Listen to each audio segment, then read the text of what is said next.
Hey everybody, welcome to another episode of the Zero Five Podcast. I'm your host, Mike Abernathy. And in today's episode, there's a special topic that I would like to discuss. Recently, on a lot of the Facebook church security groups, I posed a question. Why does a pastor warrant additional security? That was my question. And my opinion on that, I gave my opinion on those posts. And it was kind of a rough draft survey, if you will, of what people think regarding pastoral security. I know with my team, when we first started out, pastor security was very high on the list of our priorities. We dedicated specific people, our most experienced and our most highly trained people. We put them on the pastor, and then we kind of scattered everybody else out if we had them. There was a point where we only had somebody securing the pastor and maybe one or two other people roving the campus. But my question was, does the pastor actually warrant focused security on him? Is that necessary? Is it a waste of assets? And so the responses that I got were interesting. The vast majority of responses that I got were along the lines of the pastor is the voice of the church. He's the shepherd of the flock. He is the focal point of any potential attacks. He is a higher risk of being attacked than anybody else. I had some people just blatantly say, if you're not protecting your pastor, then you must not know anything about security or threat or the threat picture. You know, gotta love the jumping to conclusions thing. I had some people basically say, like, if you're not protecting your pastor, you're an idiot. Your pastor is the most likely target. That was another big one. And then there was a couple of sprinkles of, well, no, you really don't need to just protect the pastor. You should be protecting the entirety of the congregation. I want to do this particular episode because I want to look at two aspects of the replies to this question. One aspect is the misconception that the pastor is the target of the vast majority of acts of violence against churches.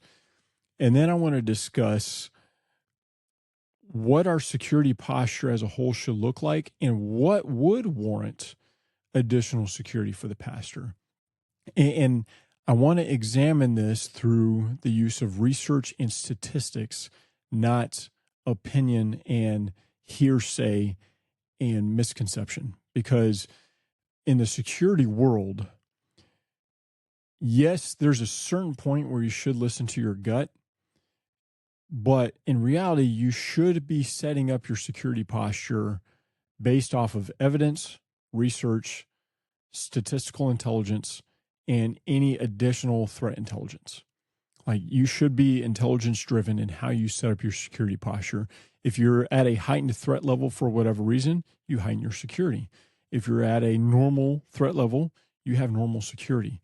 And your security posture should be flexible based off of how many volunteers you have, how many qualified people you have in various skill sets, and what the threat level is. That could be a whole other podcast itself, is setting up security posture, and I'll probably do one on that. In fact, that probably should be a seminar.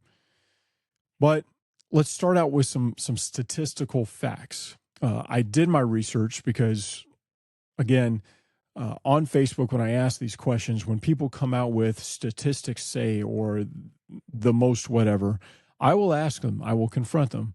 Would you please share your source for that particular information? And one guy, I asked for the source and he said, go do your own research. I said what I said. Okay, challenge accepted. And so I love doing research. And so I did my own research. And here's what the research says. Here's what the research shows you about acts of violence in the church.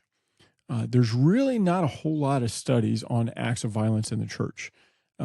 There's a couple of Faith-Based Security Network, which if you're not familiar with Faith-Based Security Network, I highly suggest looking them up. They're a great organization that pulls together, they're nationwide.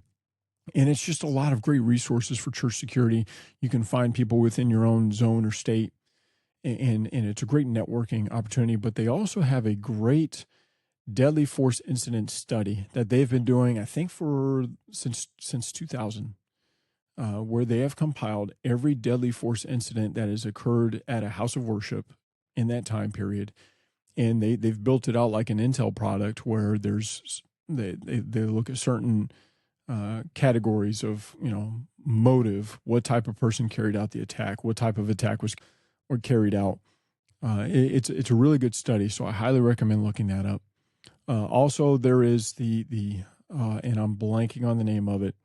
Of course, the FBI has their statistics, and there is the violence prevention database. The violence prevention database probably right now has the most comprehensive study on acts of violence, not just deadly force incidents, but acts of violence at churches. And that's what we need to look at. Is we get so zoned in on the mass attacks, the mass casualty incidents. We get so zoned in on that that we completely negate violent incidents in general. And what is considered a violent incident? It is somebody dies, right? Mass casualty is now, I think the stat is 3 or more people is considered a mass killing. If somebody dies, that is a act of violence, and we need to separate mass casualty events, active shooters, and acts of violence, because these make the news and these don't.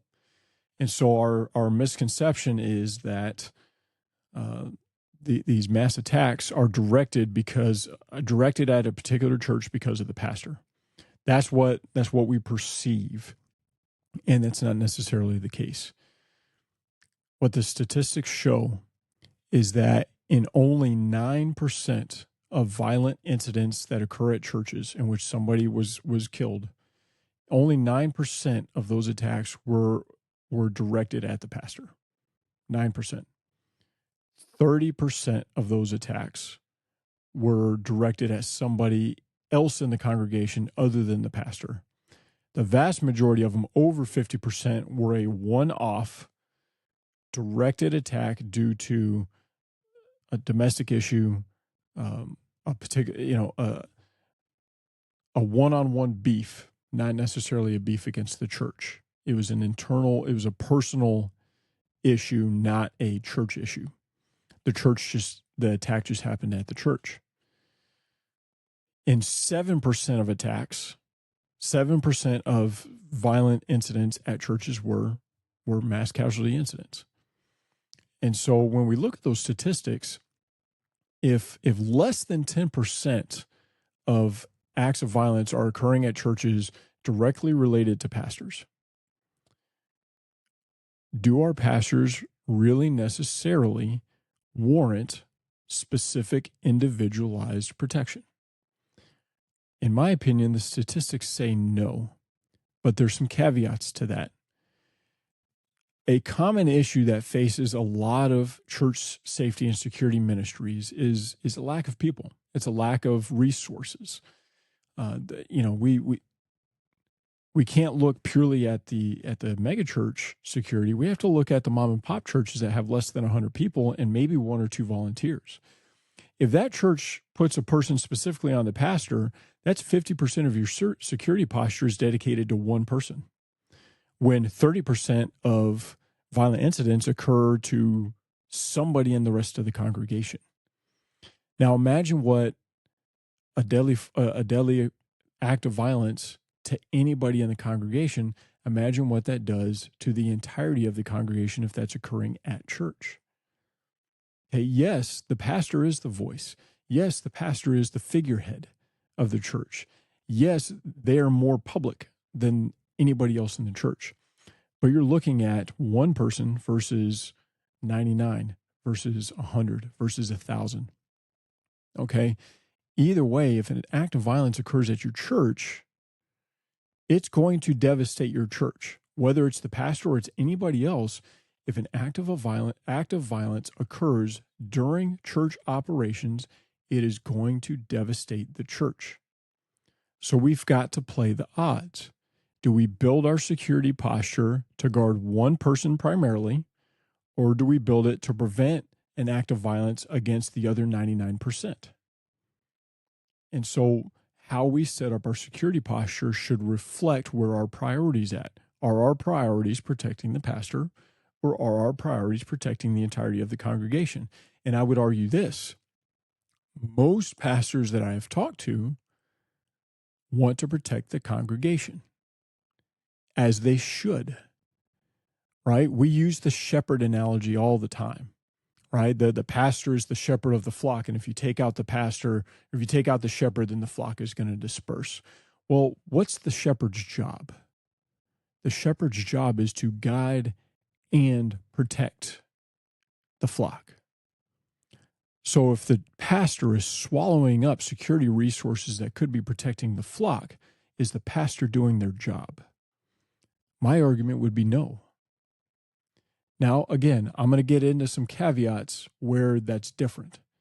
But in the vast majority of cases, I don't think that the pastor warrants any additional security than anybody else. I think that your focus, it's my opinion, that your focus should be on protecting the majority of the congregation as opposed to one individual. It is very possible to set up your security posture in which you can protect the majority of your congregation and your pastor. And that is where smart, experienced, research-based, evidence-based security is doing what it's supposed to do. I am a big fan of zone coverage, right? So instead of having one person that follows the pastor around everywhere he goes, you have zones that are covered by safety team members. And so as the pastor, if you really want to secure the pastor and know exactly where he's at and what he's doing at all times and who's around him at all times, what you do is whoever is in the zone that the pastor is in says, I've got the ball, or whatever code name you want to say, but the pastor's in my zone, I've got the ball. And then when the pastor moves on to the next zone, zone alpha, pastor's moving towards zone Bravo. Zone Bravo, do you have the ball? Zone Bravo replies, yes, I've got the ball. And so you can pass on the pastor into zones. When the pastor's preaching, you can still have people guarding the pastor, but they can still have eyes on the majority of the congregation. So let me ask you this. Those churches that do have one person specifically dedicated to the pastor, where do you locate that person? Do you put that person front and center facing the pastor? Because my argument would be, if you have that person front and center facing the pastor, is that the best security position for them to respond if somebody tries to attack the pastor? Again, I'm going to say no, because your line of sight is extremely restricted to just the pastor and just the stage. You are relying on whoever is trying to attack the pastor to give a whole bunch of incident cues or pre-incident cues. And if you have ever seen a random act of violence or had a random act of violence happen to you, how many times is there pre-threat indicators that are obvious to you? They don't happen. I highly recommend, if you've never read it before, I highly recommend Tim Larkin's book, When Violence is the Answer. He delineates the difference between social violence and asocial violence. It's a great study, and it's something, if you're a team security lead or you have an interest in security, this is a must-read book, because you must understand the difference between asocial violence and social violence. All right. Asocial violence doesn't give a lot of pre-threat indicators. And if they do, they're very, very subtle. And so if you are sitting front and center facing the pastor, and the pastor is your principal, you are in the wrong position, in my opinion. You need to be set in a manner where you can see the majority of the congregation, you can see anybody that approaches the pastor, and you can react to anybody that approaches the pastor by seeing that movement, the source of that movement, and it's done through your line of sight. That is done through setting up correct angles. If you're going to set up those type of angles, though, why not have zone coverage? Right? Why not have the worship center as a zone and have one or two people covering that zone and having them set up where they can cover the pastor and the congregation at the same time? Right? So that's, that's my personal opinion on how to set up security. You need to guard the majority of your congregation. And in reality, you should be focusing more of your security on your most vulnerable populations. Is your pastor one of your most vulnerable people? He could be. He could be, and I'm going to explain why in a second. But your youth and your children are your most vulnerable populations. Your children especially, you know why? Because they can't protect themselves. And if you are focused so much on the pastor that you are taking security away from the children, I'm going to argue that you are not doing it right, that your security is backwards. You should be focusing more on protecting the people that can't protect themselves, and everybody else at least has a fighting chance. But your kids don't have a fighting chance without your security there. Focus your security on your kids. Now, there are some circumstances in which the pastor will warrant additional security or attention. If your pastor is a particularly large figure in the public, mega church, or they're just really involved in the community, and they are a controversial figure, that's going to warrant additional security, right? If they tend to speak truth with regards to certain social issues, and that spoken truth is very, very public and garners a lot of attention, this is a great online attention is what you really need to be looking at. But if it garners a lot of negative online attention, that's going to warrant some additional security, especially if you have any specific or directed anger at your pastor online or otherwise. That's going to warrant some additional security. If that's not the case, and don't overinflate your pastor's importance. Yes, your pastor is very, very important. Yes, they're a figurehead in the community. They're especially a figurehead at your church. But just because they're a figurehead at your church does not necessarily mean that they're a massive figurehead in your community. All right? Smaller town, the smaller the town, the bigger the church, the more of a figurehead the pastor is. It's a ratio. Big city, mega church, yeah, sure. Mega church pastor that's on TV all the time, that's a pretty big figurehead. A lot of people see that, and a lot of people have the potential to get angry at that person. Okay? Another time that your pastor may warrant additional attention is if they have some type of physical ailment that prevents them from being able to protect themselves or evacuate on their own. That is a caveat in which it may be worth having one person dedicated to the pastor. It's more than security, though. It's more than security. It's helping the pastor out. And so at my church, for instance, our recently retired senior founding pastor has a physical ailment that makes it very difficult for him to move. And so if there were an incident, evacuating him or him evacuating on his own likely would not happen. If he would not be able to move quickly to parry or avoid a threat.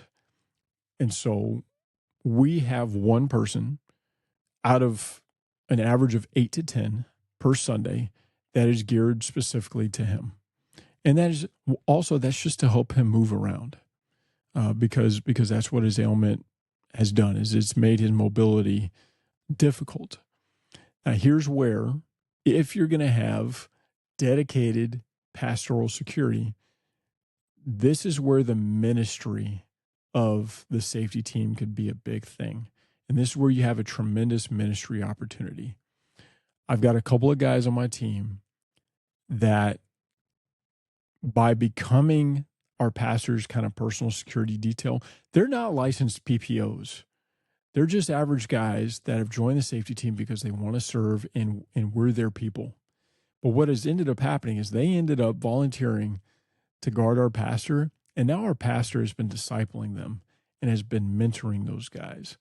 And it has had just an amazing spiritual impact for these guys that are guarding the pastor.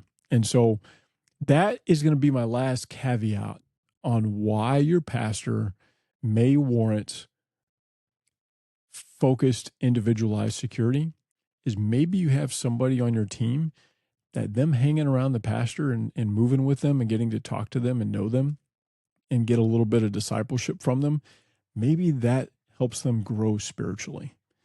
So if you have somebody on your team that needs that kind of specific discipleship, that would be a security position that I would create, if necessary, for that person to get that spiritual discipleship, because it kills two birds, right? I'm all about maximizing assets and maximizing effect. So if I can have somebody that's guarding the pastor and getting discipleship, that's a win-win. But I'm not going to sacrifice the security of the remainder of the congregation for the security of the pastor. That's the key point that I would like to make with this episode, is that statistically speaking, the rest of your congregation is more vulnerable and more at risk than the pastor himself. The statistics show that. So I'm not going to sacrifice, I'm not going to reduce the security for all of the congregation so I can focus on one particular person that, statistically speaking, is only 9% of directed acts of violence, especially if that person is capable of moving and handling themselves.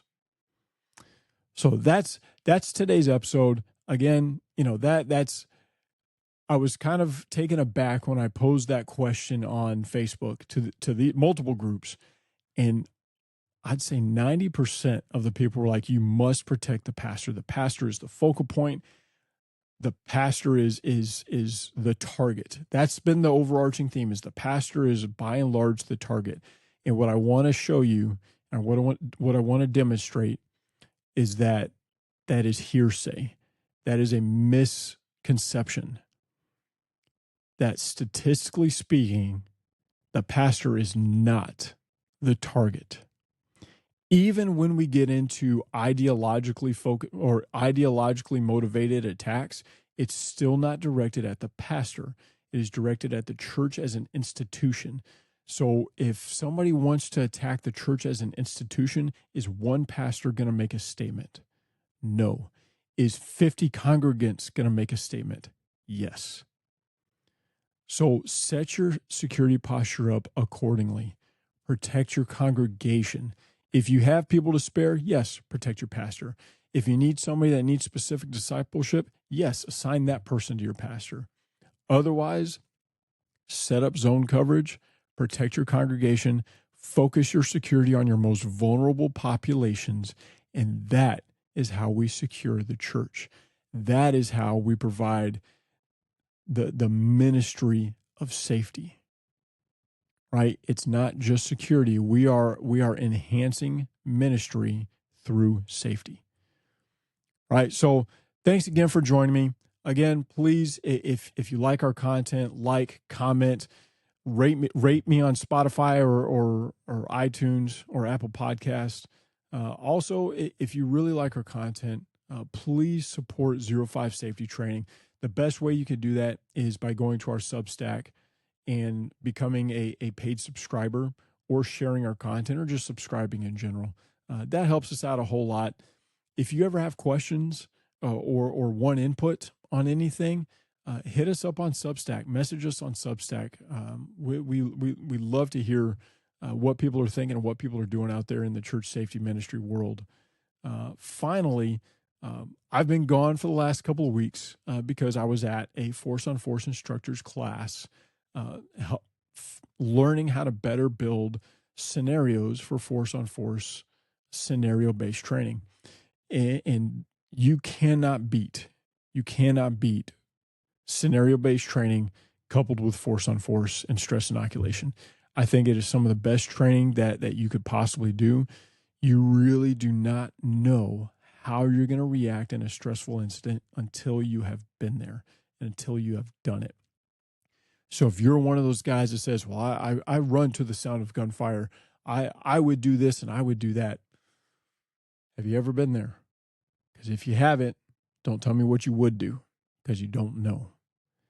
The best way to figure that out is put them in that environment in a safe manner. And the best way to do that is through force on force training. That's something we are trying to make available and affordable for churches to do at 05 Safety Training. We're doing this by trying to raise money to buy the equipment so we don't have to rent it. If we can buy this equipment and have it on our own, we can make the prices a lot better for churches to get this force on force training. So if you want to support that effort, if you want to support churches getting some of the best training available at an affordable price, go to our GiveSendGo. I'm going to link it in the show notes. Go to our GiveSendGo and please donate there. It would help us out tremendously. But remember what we're here for. We're the ministry of protection. We are here to protect his people and give him the glory. Thanks for joining me, and we'll see you next time.